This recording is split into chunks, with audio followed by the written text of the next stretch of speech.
Peter, if we're being honest, is really a jerk. Welcome to Steps to the Stage, a 7th Street Community Theater podcast. Welcome to Steps to the Stage, where we talk to the community theater professionals you know and love. This is an extremely exciting episode for me. My name's Kirk. I'm your host because with us we have Marcy, who has been a host of many episodes of this wonderful podcast since we started. And then we have Donna back with us, who was actually on one of our very first, if not the first episode, talking about putting a production together and directing. So here we are 5 years later. We're coming up on 25,000 downloads, you guys. Yay. 25,000 downloads. We have been heard in 79 different countries and a couple thousand different cities. And then I don't know if you saw the recent post, but we just got ranked number 5 in theater podcasts in California. And we got ranked number 17 in arts podcasts, overall arts podcasts, number 17. So we went from, hey, let's do this tiny little podcast to talk about community theater and putting a production together. Really, ultimately, this whole thing started because of Joey. Right. Because Joey needed to learn about audio. And I said, well, as odd as it may sound, seeing it is going to help you to understand it. And so here we are now. And we're talking about Peter Pan Jr. Yeah, we are. We have Donna, our director, and we have Marcy, our assistant director. Welcome back. Well, it's great to be back. It's great to be back, Kirk. It's been amazing again over these last 5 years.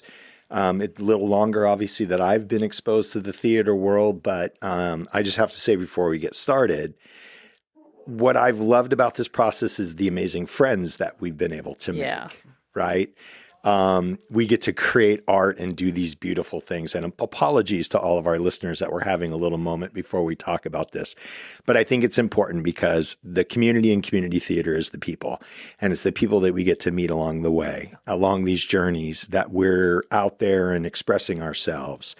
And many of these people, if you're open, can be lifelong friends. And I consider you two to be lifelong friends. Amen. And it's just amazing, not only personally, but obviously for my family. And the impact. So I'm just going to say that. And this is for everyone to hear because I want you to think about and reflect about those people that were your mentors, those people that were the ones that helped you see that moment where you could express yourself. Yeah.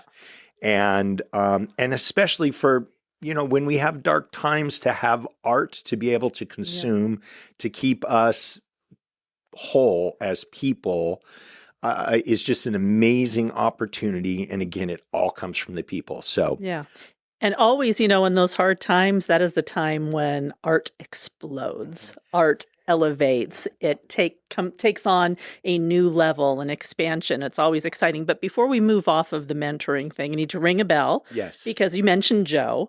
And so that start here, and it speaks to exactly what you were just talking about, you know, he started working sound with you. Yeah. You guys created Steps to the Stage together. You reached out to Marcy and said, hey, come along because you'd be an amazing host. And you have been.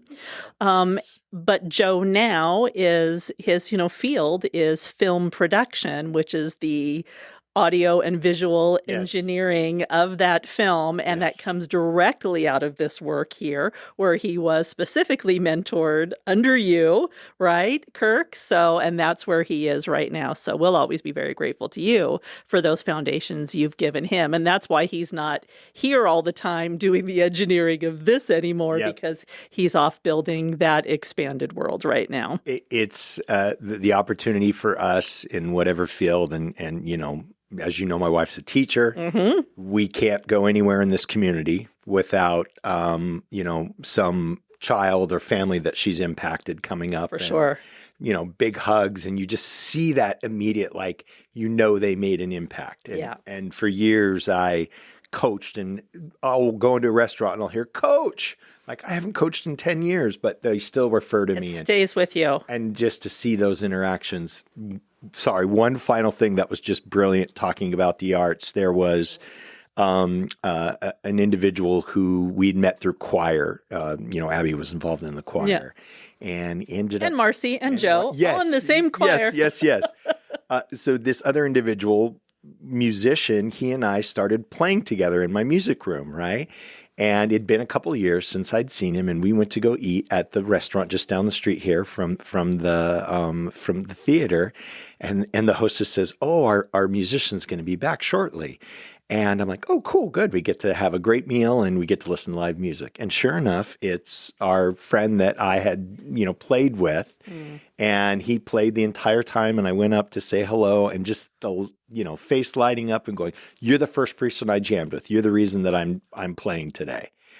And you get those moments. That's good stuff. Yeah. That's really good stuff. So here's a great segue into Peter Pan for you, talking about this very thing, because it was super intentional for me in the crafting of my team and how we're doing this. One, we're doing the show for little ones, so those are the actors, but I've got this team of creatives with whom I'm working, who are all like my former students, who are now adults doing the thing right now. And I can't tell you what a joy it is for me to sit back and have this experience with Marcy on this show. We also have Maya Mansour as our choreographer, and Aaron, as our music director, and Aaron Horner as our choreographer. And also Natalia Elizalde and Jack Malo, who are doing art design for the set, also former students who are just killing it, and Lily Elizalde, who's come in to join costuming. So these are, it's just, you can't ask for more as kids. And now they're guiding that next They absolutely are, and they are the leaders of this next iteration. So that for me is the gold out of this whole experience that's happening. So that takes us to Peter Pan. Peter Pan Jr., right? Yeah, Based Peter Pan Jr. on the J.M. Barrie 1904. Correct. And obviously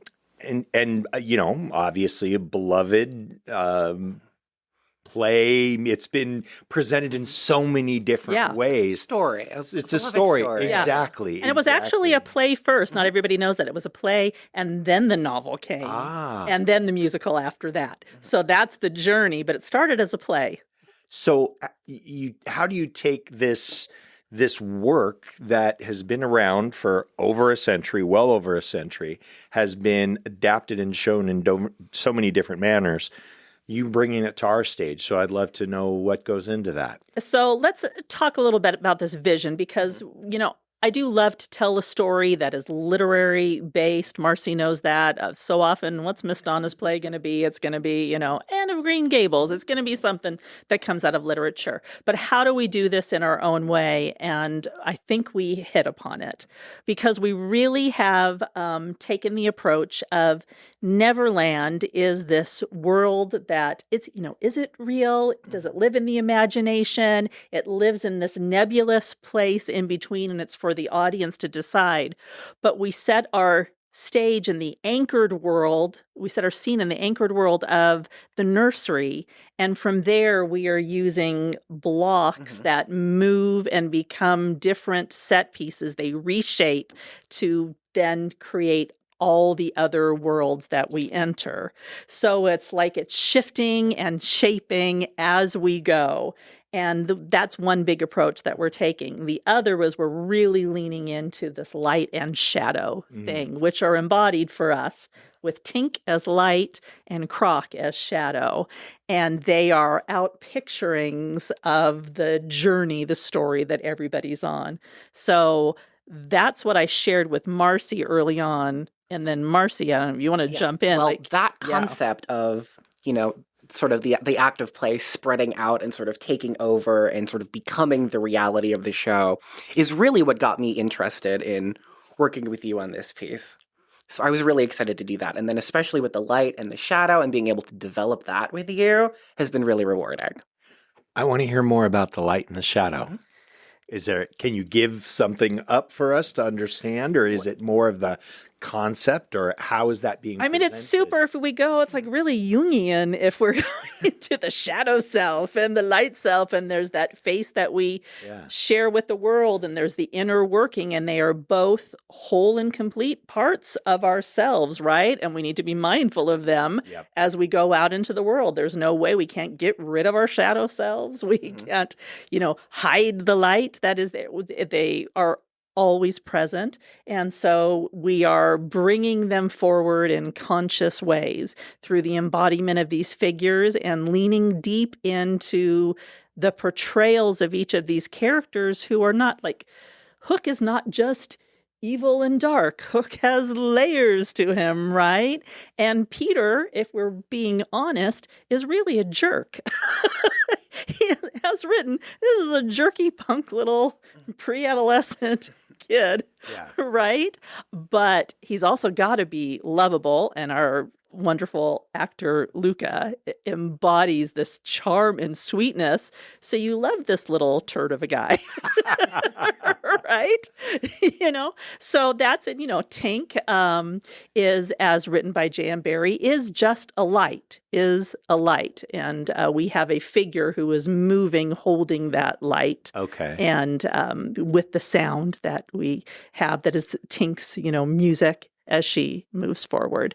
So, but what we have with Tink, we wanted to embody Croc in the same way. Right. So Croc is not the green crocodile with the big snout, but is this shadowy figure with a little clock that is part of the underside of Hook, and also of Mr. Darling, because Hook and Mr. Darling are played by the same actor, and we have a lot of those doubles throughout our show. So this is a junior. So what But is it's junior. What is your level, your actors' ages? We go from age 6 through 8th grade. No, through 7th grade. I'm sorry. Because Lost Girl, with whom you just talked, they did 8th through 12th. And we did sort of 1st grade through 7th grade. Yeah. And how many are in the cast? 30. 30. And is it a single cast or is it a cast? It is a single cast. Wow.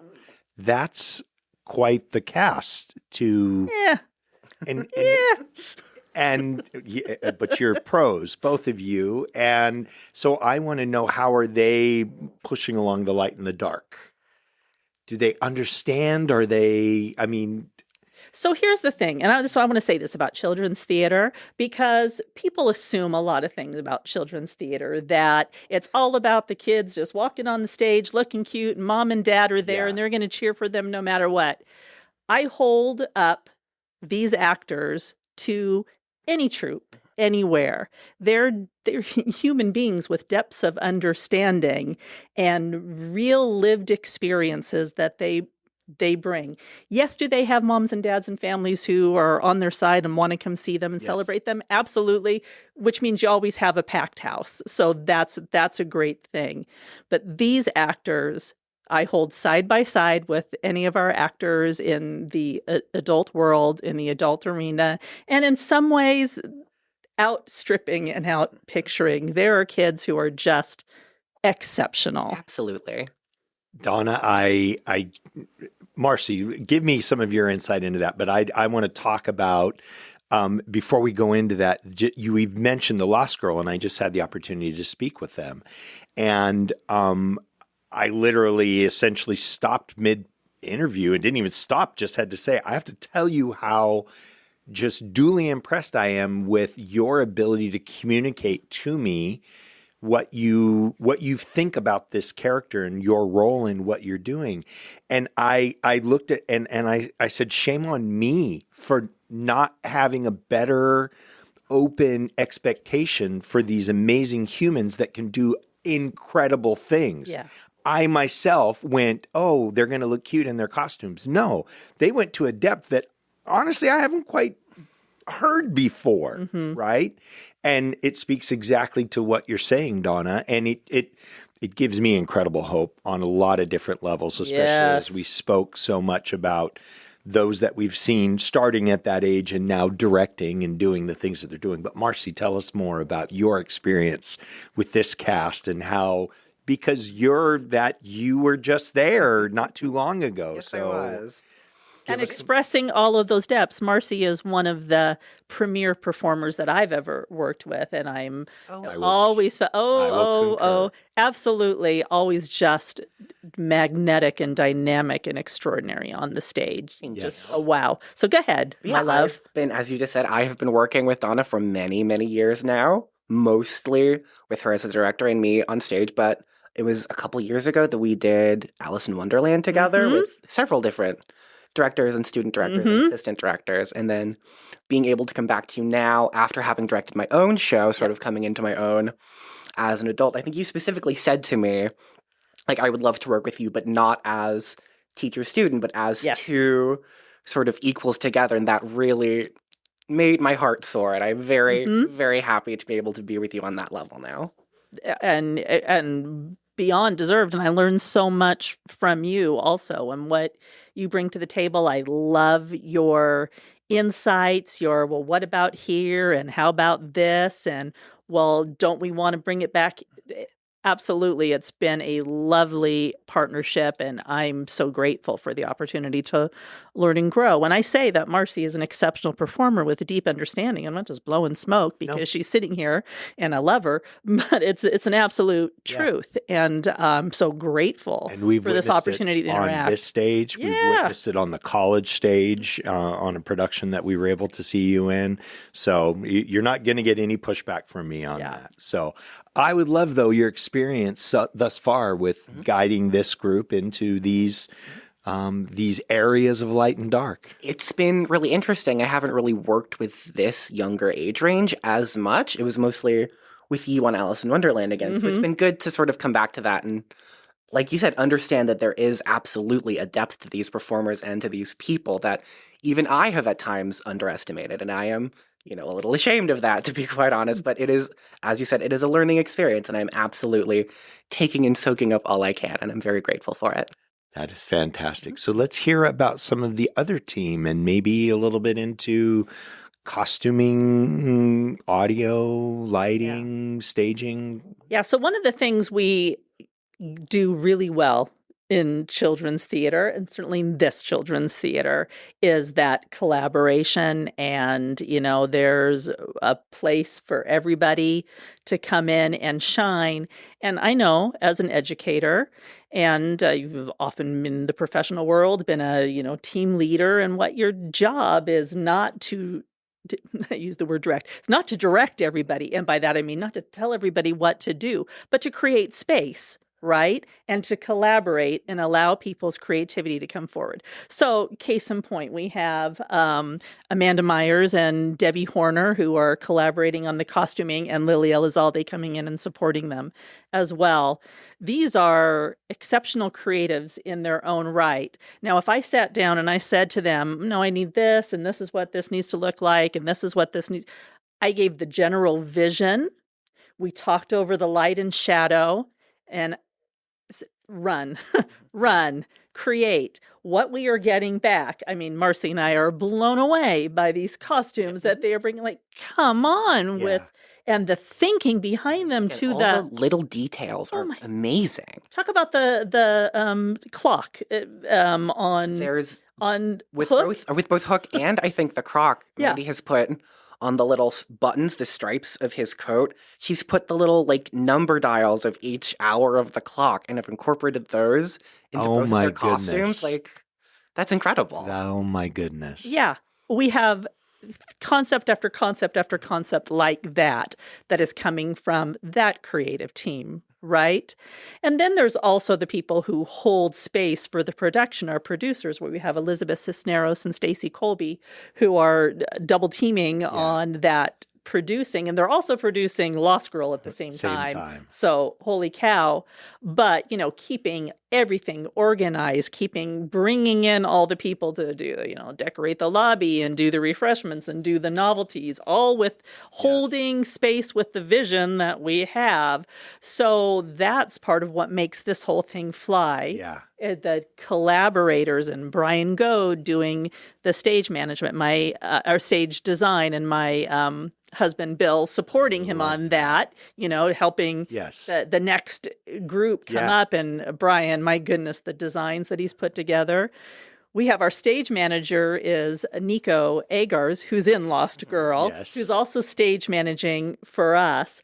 But because the requirement is that you have to be over 18 to be in the shop, as you know, and Right.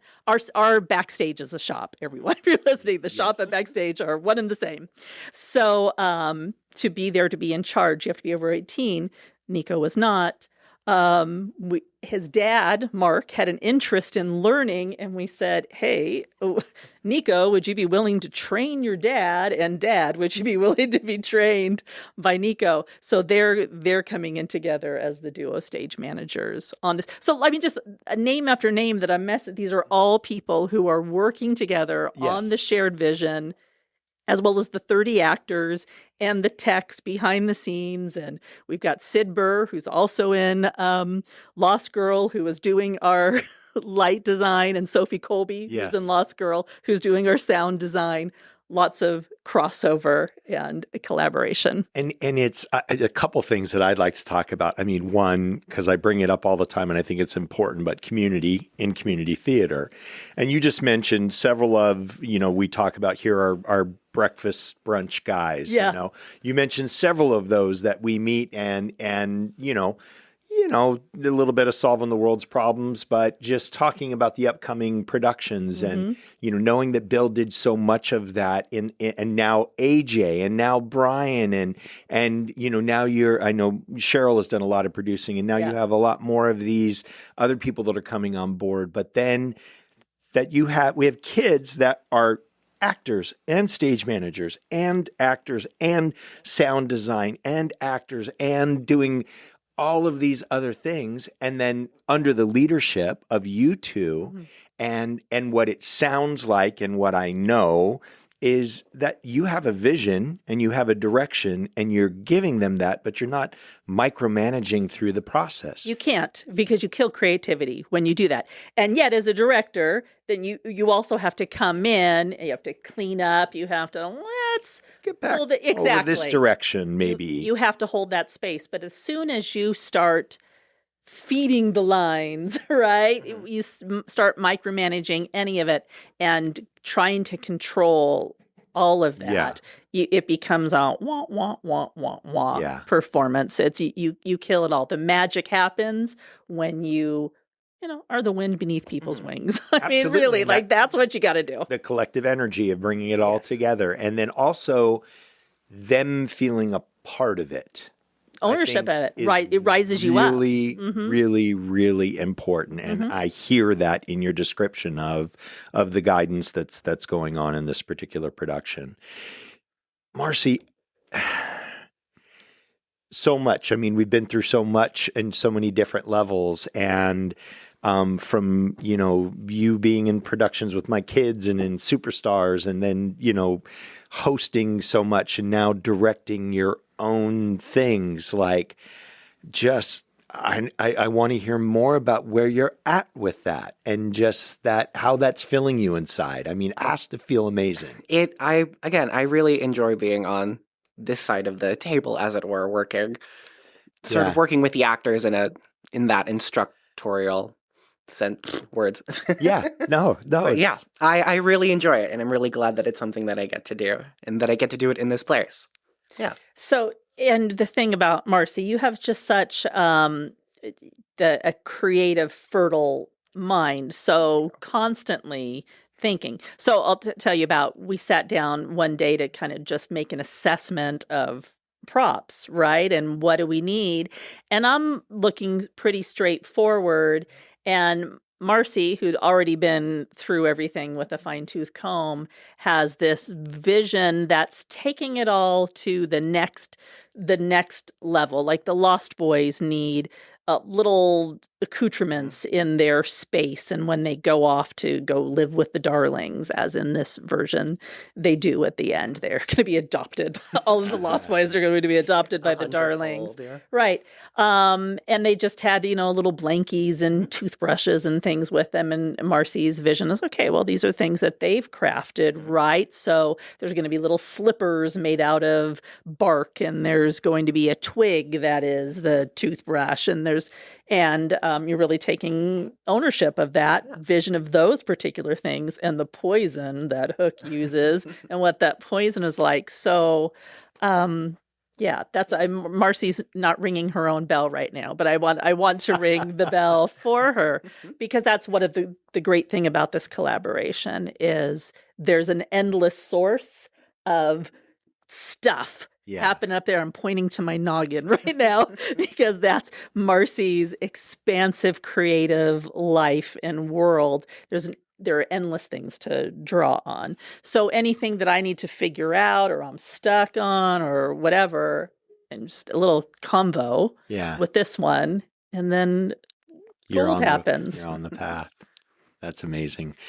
Well, I'm not surprised by any of this. And it's great to not only hear the collaboration, but just see it in the reaction sitting across from you two, and knowing that you complement each other so well, and especially providing the vision to those that are on the team, whether they're actors or in other roles. And again, it goes back to that community theater. So yeah, can I say one thing about that too? I know you're probably wrapping up here, and let me just finish up this one thing that then just there is the place that the director needs to hold for everybody to be able to do that with confidence is to sit yourself in confidence. And it's okay to say, I don't know the answer to that one, but I'm going to think about that. I'm going to get back to you. That's an abs. But to stand firmly in that space, which requires leaping in to your own choices with, I don't know that this is going to work great or not, but my instincts my experience tells me we're going to try it this way and we'll see what happens, and be willing to let it go and know that you've got all these collaborators who it's going to be beyond anything even I envisioned. I've learned through my many years of doing this and my many years of life that confidence is a choice. It is not a thing that just happens. One chooses confidence. And when one chooses confidence, one then can act accordingly. Well stated. And when they get great examples of confidence, they are less likely to be timid to try that. So I love that both of you are giving that example of confidence in yourselves, in the vision of what you're trying to do, and especially for this theater and community theater in general. So is there anyone else you want to mention, or anything else that you think is important that our audience knows about before they rush and buy tickets to come and see this amazing production? And do rush and get your tickets as soon as you can, because this being a cast of 30 and young children, it will sell out. It will sell out, and it quickly. Will sell out fast. Yeah. So that is absolutely the case. We would be remiss anytime we're doing anything here at this theater if I didn't mention the fabulous and wonderful Paul and Karen Larson, who are at the heart of everything. We are an educational theater. We are all about lifting others up. We are not about just cute kids walking across the stage in their little costumes and having their 2 minutes, right? We are about real acting, real performances, depth of performances, dynamic things happening, and that all comes directly from the foundation set by Karen and Paul Larson, who, did this very thing in starting it, collaborating, working on, and putting the wind beneath all of our wings, and saying, "Fly, my darlings," and still their support is here, and they are a part of things, but living their own lives, and that's how this works. That's how a community theater like our children's theater works, because of that constant flow, and it starts from Paul and Karen. So shout out and much love to our founders. Amazing. And I think that is just an amazing description of those beautiful people that have just created all of this. Marcy, any last statements? Thank you for having us, right? Oh, it's absolutely our pleasure. Everyone, Peter Pan Jr. is going to be in our stage March 13th through the 28th, and it's going to follow immediately after Lost Girl, correct? Yep. We're going to have 10 shows in total, 3 weekends, 7 p.m. start for the evening shows, 2:30 p.m. start for the matinees, and then there is actually a Thursday show on the 26th. So as Donna mentioned, if you're local and you want to come and see this production, get your tickets now. You can call our box office at 909-590-1149, or you can visit us at chinochildrenstheater.org. Also, you can follow our socials, and they all have links to the various ways of getting tickets. So we would love for you to come and support this. If you're not local and you love community theater, reach out to us. Tell us about your productions in your hometowns. Tell us about our podcast and what you think about it. Are we doing a good job? Are you getting a good feel for what it's like in the west coast of the beautiful town of Chino and the productions we're putting on? By the numbers, it sounds like there's a lot of people out there. We want to hear from you. So please like, review, send us a message. We want to hear about you. Come and see Peter Pan Jr. immediately following Lost Girl. Support live theater. Thank you, Donna. Thank you, Marcy, for your time. But more importantly, thank you for being wonderful human beings on this crazy, crazy, crazy planet. Thank you. Thank you. Thanks for listening to Steps to the Stage, a 7th Street Community Theater podcast. Follow us on your favorite podcast platform and leave us a review and a 5-star rating. It really helps. You can also find us on Instagram, Facebook, and YouTube. Special thanks to Chino Community Theater and Chino Community Children's Theater for their generous support. And very special thank you to the listeners. Steps to the Stage was created by Joey Rice and Kirk Lane. Logo created by Marley Lane. Original music by Joey Rice. Your host, Kirk Lane. Engineer and producer, Joey Rice. Engineer and executive producer, Kirk Lane.